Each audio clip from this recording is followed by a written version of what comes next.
హనుమాన్ ఆలయంలో విగ్రహాలు ధ్వంసం చేశారు ఓ వ్యక్తి. హనుమాన్ విగ్రహం వెనుకల ఉన్న మరక తోరణం, ముందున్న ఒంటె విగ్రహం, లోపల ఉన్న సీసీ కెమెరాలను ధ్వంసం చేశాడు. విషయం తెలుసుకున్న హిందూ సంఘాలు పెద్ద ఎత్తున ఆందోళన నిర్వహించారు. దీంతో పోలీసులు భారీగా మోహరించారు. ఇక విగ్రహాలను ధ్వంసం చేసిన వ్యక్తిని అదుపులోకి తీసుకున్నారు పోలీసులు. ఆలయంలోని విగ్రహాలు ధ్వంసం చేయడంపై పెద్ద ఎత్తున ఆందోళన నిర్వహించారు హిందూ సంఘాల నేతలు. ఆలయాలపై దాడులు చేయడం, వారికి మతి స్థిమితం లేదని చెప్పడం పరిపాటిగా మారిందని హిందూ సంఘాల నేతలు ఆగ్రహం వ్యక్తం చేస్తున్నారు.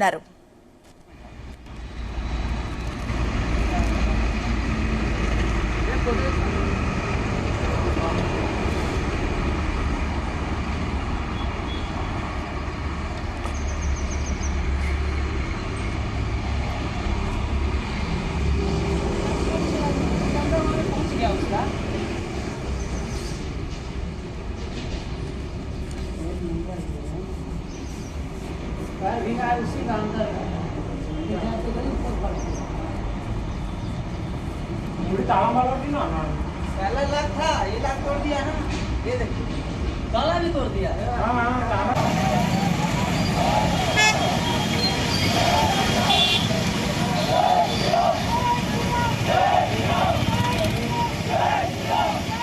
రైట్, ఇదే అంశానికి సంబంధించి మరిన్ని డీటెయిల్స్ మా క్రైమ్ బ్యూరో చీఫ్ రవితేజ అందిస్తారు. రవితేజ.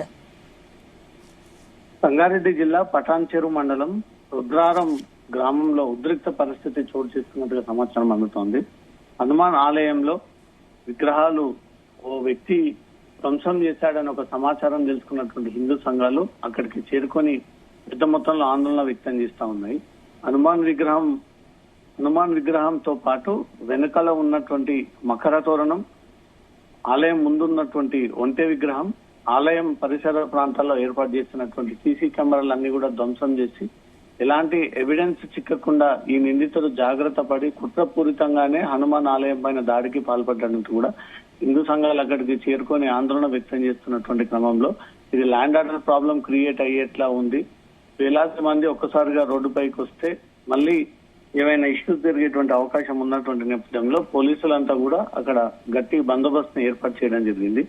ప్రతిసారి ఘటనలో ఎవరో మతి స్థిమితం లేనటువంటి వ్యక్తి తెలియకుండా చేశాడని ఒక వ్యక్తి అలవాటుగా మారింది కాబట్టి హిందూ సంఘాలు ఇప్పుడు ఈ ఘటనలో కూడా మతి స్థిమితం లేనటువంటి వ్యక్తి ఈ దాడికి పాల్పడ్డాడంటూ కూడా అధికారులు ఇదే నిర్ధారణకు వచ్చేటువంటి అవకాశం కనబడతా ఉందంటూ కూడా హిందూ సంఘాలంతా కూడా అక్కడికి చేరుకొని రోడ్డు పైన టెంపుల్ ప్రిమిసెస్ లో వీళ్ళు ఆందోళన కొనసాగిస్తా ఉన్నారు.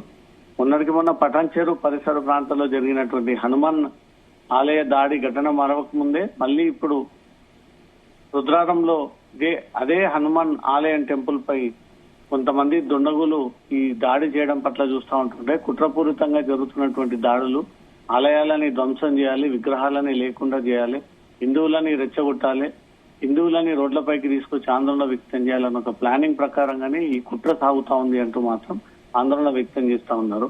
ఎక్కడ ఏ మతం, ఏ కులానికి చెందినటువంటి వాటిపై కాకుండా ఓన్లీ హిందూ మతానికి చెందినటువంటి విగ్రహాలనే టార్గెట్ గా చేసి, ఆలయాలని టార్గెట్ గా చేసి ప్రత్యేకంగా ఈ ఆలయాలని ధ్వంసం చేయడము, దాడులు చేయడం ఈ సంస్కృతి అలవాటుగా మారిపోయింది. దీనిపైన కఠినంగా వ్యవహరించుంటే ఈ పాడి వరకు ఈ ఆలయాల పైన దాడులు పూర్తి స్థాయిలో అరికట్టి నిలిచిపోయేటువంటి అవకాశం ఉంటుండేది. ఇప్పటికైనా ఈ ఆలయాల ధ్వంసం విషయంలో రాష్ట్ర ప్రభుత్వం సీరియస్ గా తీసుకొని ఒక ప్రత్యేకమైనటువంటి సర్కులర్ జారీ తీసుకొని వచ్చి ఆలయాల జోలికి వెళ్లిన, ఆలయాల పరిసర ప్రాంతాల్లో ఏవైనా ఇల్లీగల్ యాక్టివిటీస్ చేపట్టినా వారిని కఠినంగా చర్యలు తీసుకోవాలనే ఒక ఉద్దేశంతో పోలీస్ శాఖ, రాష్ట్ర ప్రభుత్వం ఈ నిర్ణయం తీసుకోవాలంటూ మాత్రం గతంలో నుంచి హిందూ సంఘాలు పెద్ద మొత్తంలో ఆందోళన వ్యక్తం చేస్తా ఉన్నాయి. ఇప్పుడు రుద్రారంలో హనుమాన్ ఆలయం ధ్వంసం వార్త విన్న తర్వాత హైదరాబాద్ లో ఉన్నటువంటి హిందూ సంఘాలంతా కూడా అక్కడికి చేరుకుని ఆందోళన వ్యక్తం చేయబోతా ఉన్నారు. ఇప్పటికే పోలీసుల అదుపులో ఒక వ్యక్తి ఉన్నాడు, అతను మతి స్థిమితం లేనటువంటి వ్యక్తి అనేది మాత్రం పోలీసులు హిందూ కార్యకర్తలకు ఆ సమాచారాన్ని షేర్ చేస్తా ఉన్నారు. మతి స్థిమితం లేనటువంటి వ్యక్తి ఆంజనేయ విగ్రహం అని ఎలా తెలుసు, ఇది టెంపుల్ అనేది తెలుసు, వెనుక ఉన్నటువంటి తోరణం, ఒంటె విగ్రహం, సీసీ కెమెరాలు ఇవన్నిటి ఎట్లా ఐడెంటిఫై చేసి పర్టికులర్ గా వాటిని ధ్వంసం చేయాల్సి ఉంటుంది. ఇది ప్రతి ఘటనలో ఇష్యూని క్లోజ్ చేయడం కోసం ఎవరినో ఒక అమాయకుని మత స్థిమితం లేనటువంటి వ్యక్తిని తీసుకొచ్చి అతని పైన తోసేసి ఈ కేసుని క్లోజ్ చేసేటువంటి ప్రయత్నం చేస్తా ఉన్నారు. ఇది అనేక సందర్భాల్లో జరిగాయి. ఇప్పుడు కూడా రుద్రవరంలో అదే ఇష్టం జరగబోతా ఉంది అంటూ మాత్రం ముందుగానే పసిగట్టి హిందూ సంఘాలు ఆందోళన వ్యక్తం చేస్తా ఉన్నాయి. దీనిపైన ఉన్నతాధికారులకు కలిసి ఒక అఫీషియల్ కంప్లైంట్ హిందూ సంఘాలు ఇవ్వబోతా ఉన్నాయి. ఈ ఆలయాల దాడుల వెనుక ఎవరైనా కుట్ర దాగి ఉంటే ఆ మూలాలన్నీ కూడా బయటికి తీసి వారందరిపై కూడా కఠిన చర్యలు తీసుకోవాలి. ఎన్ని రోజుల పాటు ఆలయాల పైన ఇలా ధ్వంసం చేసుకుంటూ వెళ్తారు? సైలెంట్ గా ఉన్నా కొద్దీ, సహనంగా ఉన్నా కొద్దీ ఇంకాస్త రెచ్చగొట్టేటువంటి ప్రయత్నాలు చేస్తా ఉన్నారు. ప్రజలకు రక్షణ కల్పించాలి. ఈ పరిసర ప్రాంతాల్లో అన్ని కూడా సీసీ కెమెరాలు ఏర్పాటు చేసి దాన్ని అనుసంధానంగా పోలీస్ స్టేషన్ కి అటాచ్ చేయాలనే ఒక నినాదాలతో ఇంకా ఆందోళన కొనసాగుతోంది. Sunitha. Right Raviteja, thank you.